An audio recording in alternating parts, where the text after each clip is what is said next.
Now, so which one is Alex and which one is Andy? Alex, Andy. Andy. Yeah. Good. Yeah. He's Roberta. I'm Nancy. Yes, I was gonna say you looked more like a Nancy to me, but yeah, it's cool. I was really curious what you guys were doing now. I feel like especially during quarantine, we've talked to a couple other people in band wise that it'll either totally halt you, and there are so many people that are just struggling right now, or some people flourish in it and they're just doing incredible stuff. Like, how has that kind of handled what you guys have been doing musically? I've thrived. It's just been a blessing to me in all ways. So I guess in about December, I started playing guitar more, and what a joy! Yeah, And taking a break from it really can bring that magic back. Yeah, I think it's been really healthy. And then for some reason, I just always thought that if I got the virus, it would be nothing for me because I feel like I've got a good control of my immune system. And so I got it November 30th. It was like kind of extreme flu conditions for 3 days, and that was it. So that was no big deal. And Mike had it allegedly about a year ago, a little over a year ago, in February. January. Oh, February. You were one of the first. One of the early birds. Yeah. He had all the symptoms. Are there any new hobbies or activities you picked up after quarantine started and you just had a lot more free time in the house? Any new shows you started watching or just hobbies in general?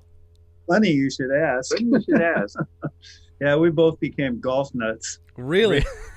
What a great time to become a golf nut. What else can you do? Not much. But yeah, you can post on Instagram and you'd be like, no, we're socially distancing.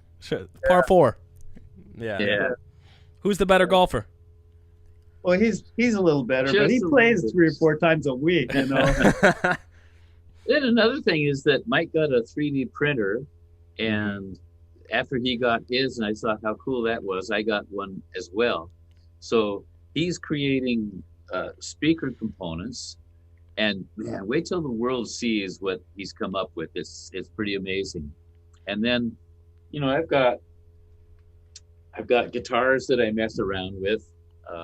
Yeah, I was reading about the hourglass shape you were talking about. Now, this is an aluminum fretboard? It's a titanium fretboard.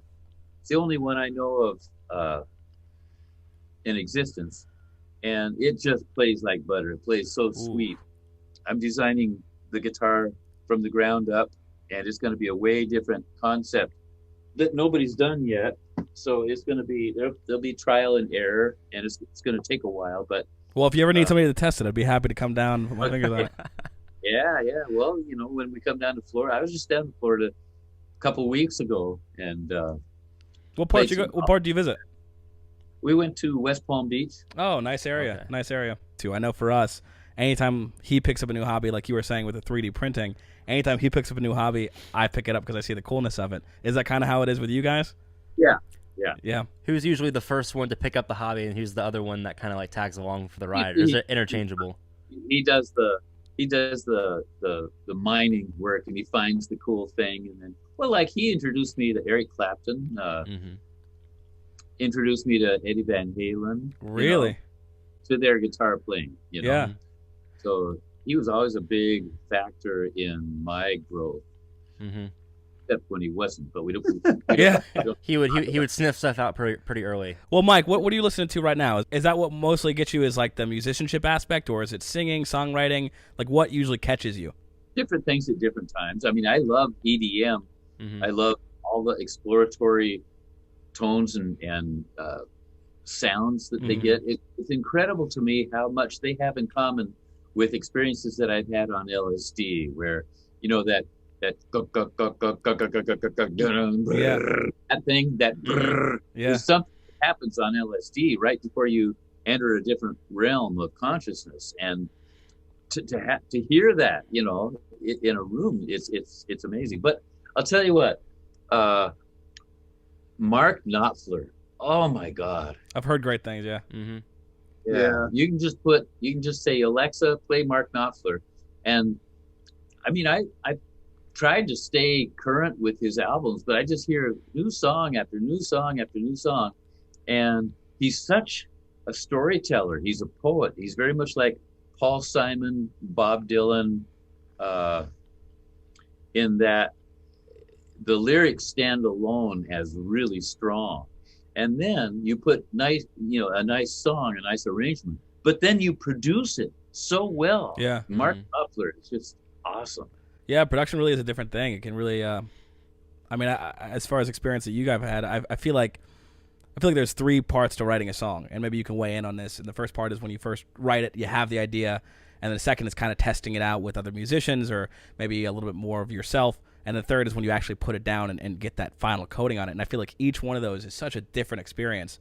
So seeing somebody who could really do it to an extreme amount, I think, is awesome. To me, it's such a noble profession because you have all this joy when you're, it's not exactly joy when you're practicing, but you are climbing a mountain, which isn't exactly joy, it's work. But then you get up and you get a view and you find some parts that, oh my God, I love this. And then because of this view, these thoughts come into your mind or inspirations from the muse of some great poetry. This is exactly what happened when we were in Norway, and I wrote a song called Petra. And if you go to our YouTube channel, Fisher Brothers and the Human Tribe, we've got hundreds of music videos and other kinds of videos that are pretty interesting. But Petra is such a beautiful song, and we were in the mountains of Norway, and I had a